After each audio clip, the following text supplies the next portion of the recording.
My Aunt Sandra, who has spoken here before, is one of the many women who almost lost her life some years back when the man she was in a relationship with tried to strangle her in front of her children. But she was miraculously able to get out, but not without emotional and physical scars to always remind her of what she'd gone through. This doesn't mean that the ones we lost, in whichever way they were taken from us, weren't strong enough. Because I can speak for Margie the same way you are all here to speak for the ones who no longer can, and I can say she was a fighter to the death. To her death, to be exact. Having to identify her body in the apartment she was murdered at, I noticed the signs of struggle in her hands, which tells me that I knew my sister tried her hardest to stay alive for her children, but that evil soul of a boyfriend overpowered her. Through each loss, I was dating a man who I'd been on and off again in a relationship with for the last 20-something years. So safe to say he knew my whole family. But I would learn to find out that there was nothing actually really safe about him. This is why I believe that you can never truly know someone no matter how many years they've been in your life. Being that New York became too hard for me to be around since every inch of it had a memory of my 3 angels, I felt that I was losing my mind. While I was still here though, I found a therapist, or shall I say a therapist found me. And this is how I met Evelyn Trinidad, who I will forever be grateful for. Therapy helped me open up about what I was feeling. However, I still ended up leaving New York for the reason that this exact area, right down the block, is where we lived our whole lives, and I couldn't handle it each day. If I'm being honest though, I was running. The relationship I was in gave me that opportunity, but what I didn't realize is that in a way, he was grooming me for what was to come. I left in 2017 to Ohio, but I came back in May of 2018 for a few days to speak at the sentencing of the one who took my sister's life. Shortly after going back, my body started feeling different and weird, and I tried shaking it off because I was feeling so empty. I was feeling so empty and worthless with everything that had happened. And I didn't realize this man I was with was feeding off of that in a way that would only benefit him. Almost 3 months later, I still couldn't shake off this weird feeling my body kept giving me. I found out that the feeling was I was pregnant for the first time ever in my life at 41 with my daughter. We now had a little one coming, who, as you can see, is sitting here today.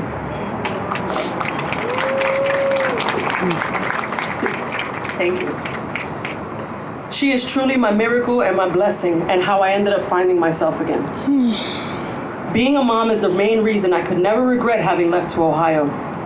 My whole life in New York, my body couldn't or wouldn't make it happen. In 2020, after years of living with his family, we found an apartment of our own. While dealing with the pandemic, as we all were, this was also the time where I learned who my daughter's father truly was. The verbal and physical, not to mention emotional abuse, happened off and on starting from late August of last year up until March of this year. And I won't stand here and say I didn't argue or fight back, because I definitely did. Something he always mentioned is, if you ever take our daughter from me, and that's if I let you live long enough to do that, make sure you tell her that her father wasn't the bad guy, that her mother was a nag, and if she didn't say certain things, we wouldn't have fought. Could you imagine hearing that one too many times? You know who says crap like that? A narcissist. Oh, yes! Oh, my goodness. They will talk you into believing it's your fault, or talk themselves into believing that they had a valid reason to why they beat you up or stripped you of whatever bit of self-worth you had left. There's no way in their mind that they could have done these things solely on the fact that it's really who they are. Let me say this, and I do apologize if my speech is a bit long. Maybe one of you here today, or someone you know or are related to, is going through a similar situation, which is why you must understand you are not alone. I swear you're not. It wasn't easy or quick for me and my daughter to get out, and in no way did I think he was going to change. So from the outside, some people will think that because they see you smiling, laughing, and still being under the same roof with the one who's hurting you, that you're either a sucker, faking, you must like what you're dealing with, or you must feel as if your child isn't important enough to just get up and walk out. They are all wrong for thinking that way of you. It took me a few times to get out, and a plan just doesn't work as simply as you think. All those things I did were for survival. Knowing that I wanted to get my daughter out of witnessing what was happening, by the way, what she saw and heard, broke my heart even more than anything he could ever do to me. Each time he put his hands on me was worse than the time before it. And hearing how he could end my life the way my sister's was ended, his words exactly, had me on a mission, but I had to figure out who I could tell because I was so embarrassed and ashamed of what I had allowed. The last thing I wanted was for someone to judge me and make me feel worse than I already did. I found trust and no judgment in a longtime friend of mine, Christina, who I reached out to, and after I finally called the cops, I had him arrested. I pressed charges, which sent him away for 30 days. This would be the first time he wasn't home, so I knew this was our chance to get out. Christina saved our lives and took us out of Ohio within a few days. Once again, I was running, but this time with my daughter and for safety. I am done running and no longer live in fear. My only concern is my daughter's safety and stability. I need her to know that any abuse in her family's life stops here. My parents, her grandparents, used to beat each other up. My sister, her aunt, was killed by the hands of the one who supposedly loved her. And me, her mom, was going through a hell that must stop because I don't want her to grow up thinking this is normal to deal with. Please know that you have someone on your side and something in you knows who that person is, and only you will know how to get out safely. Reach out to them, confide in them, record conversations secretly of what's happening with that abuser if necessary for safety. Do what you can, but when you're ready, so you can come out of it alive, please, and know that my heart is with you all.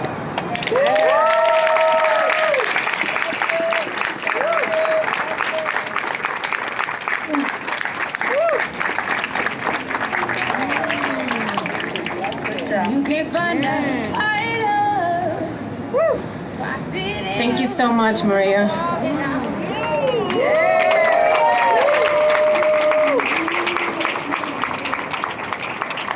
And please help me welcome our last speaker for the day, so we can get running, right? Running, walking, rolling. Please welcome Courtney Fields.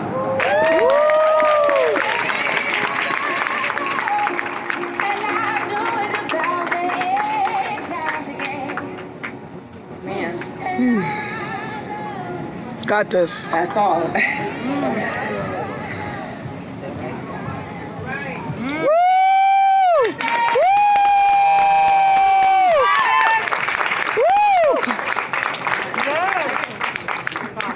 Okay. I'm here today, built by the encouragement of others, emboldened by the other cases reopened because I dared to get loud about my path and pain. And I'm truly here because my family and friends, you never wavered.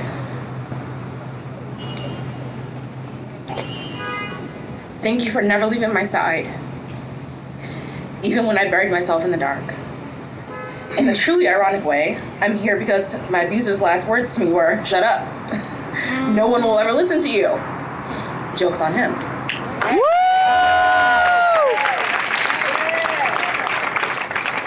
I am honored to be asked.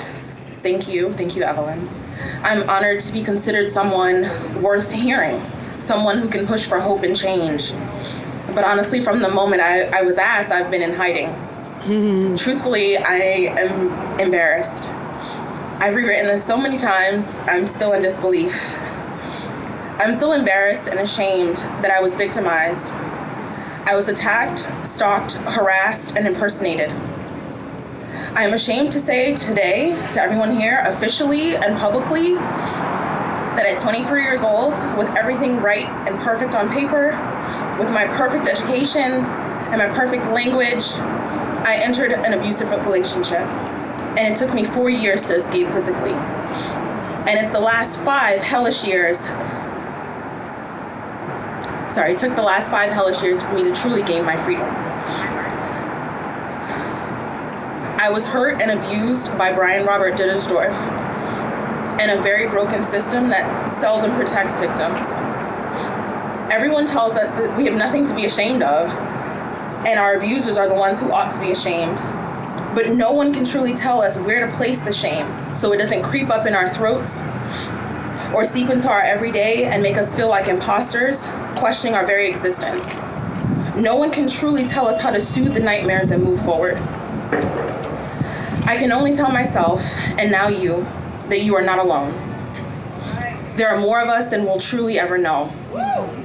Our numbers are disgustingly high. And those of us here today, soldiering forward, we're actually the lucky ones. I can't believe I survived his attacks on my life and my own, but I'm lucky to be here. It took 5 years. Amen. 5 protective orders, his arrest for violating those protective orders, and some of the darkest days I hope I'll ever know. It took all of that to finally convict a man who already had a criminal record and a well-established pattern of behavior. I honestly can't believe I woke up last year and my entire nervous system decided it had enough. I can't believe more wasn't done to protect me and women like me. I can't believe in 2018, when a protective order was set to lapse, my only legal path forward towards protection and peace was to start the entire process over. Go back to family court, apply for a new order, and come face to face with an abuser that had already been arrested for violating other orders. I didn't have the strength, I'm sorry. I couldn't stand the thought. So for all those years I gave in, and I let an abuser pull the strings from a distance, and I let the threat of more invisibility within the system silence me. My case just closed this summer. Due to COVID and virtual hearings, I was able to make my way in court. All victims should be afforded that safety, that physical distance from their abuser. In the physical waiting room, they can sit across from you, they can sit behind you, or they can sit right next to you if they're so bold. No one should have to choose between their sanity and their safety. I know that now. Thank you. I know that the two go together, and choosing freedom is the only way. I know how hard the choice can be.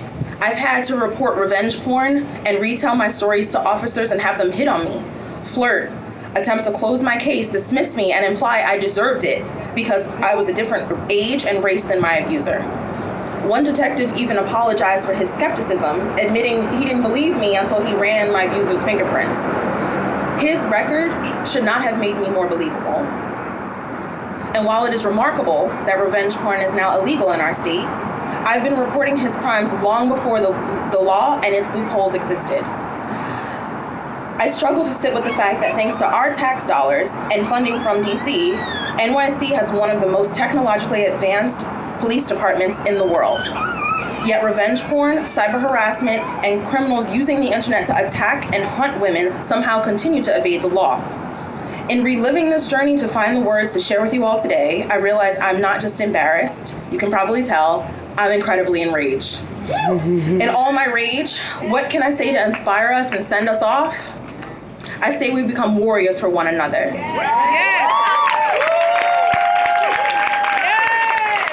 I didn't know if I would get justice. I just knew I couldn't keep existing. And someone, somewhere, was going to hear me and help me. I knew the odds were stacked against me, but this time I could not stop fighting for my life. I was told by high-ranking officials that it's just too bad I live in the Bronx, because living in Manhattan or Brooklyn would better my chances at justice. I'm here to tell you, justice knows my zip code. I'm a proud Bronx girl. I'm a proud Bronx girl who got justice for myself and for others. So every officer from the 1st precinct all the way up to the 48th that didn't see just what the big deal was when I begged, we're here walking for it today. We stand for it today. We know how big a deal it is today, and we need you to hear us, to see us, and to believe us in our times of need. Not because you have a daughter or sister, but because we're human, and we deserve freedom to live without the threat of violence and shame. To every therapist, advocate, ADA, DA, social worker, working domestic violence cases, counseling, supporting, and fighting within a system to fix a system. Our survival is our appreciation. We thank you with our very lives. Please keep up the hard work. We need harsher penalties for abusers and greater protections for victims. I am on fire for all of us. I am fueled to call us to action today and every single day that follows. From Mia Mercado, Gabby Petito, Diamond Kyrie Sanders, and for Margie.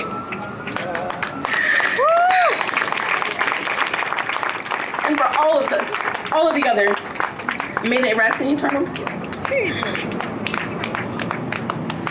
I'm almost done.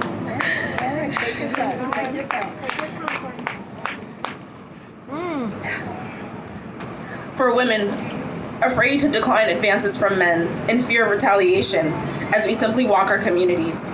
For the teenage girls being harassed online while the impact of revenge porn plays out in our schools. And for those with physical bruises, I lend you my encouragement. I give you my love. And I demand this of you. Tell your story. Yes. Tell it loudly. Tell it true. Stay fed up until something changes. Don't live hoping it'll stop, because it won't. There are trained professionals who see a profile forming. They know exactly who we're dealing with. Get clear with your details. Know your audience. Learn from my mistakes. Use the words you have and learn new ones that will land. Use whatever you have and everything you've got. DM your elected officials, because that's a matter of public record. Ask for someone new to take over your case if you don't feel comfortable with them. Get everyone's name. Call back. Give a statement in writing when you're ready. Contact Sanctuaries for Families. Download apps like Trap Call, Signal, Lookout, Guardian. Tape your calls, gather evidence, search metadata, get your devices scanned, change your password, activate two-step authentication. All of these are free to start. You will get tired. You will cry. And that's okay. That's okay. I promise you, you can do this. Remember that you are worthy of peace, and I cannot stress this enough. If the time comes, give an impact statement. And if you're listening to me today, unsure if you can leave, unsure if you are truly experiencing what you think it might be, what you hope it's not, ask someone else that you trust if things sound right to them. And despite a partner's push to silence it, trust your gut instincts, because it will no doubt save your life. Whatever you do, whatever your circumstances, when you find yourself in the dark, tether to the light. Hold on to what is good. Cling to it for dear life. And propel forward. I've got your back.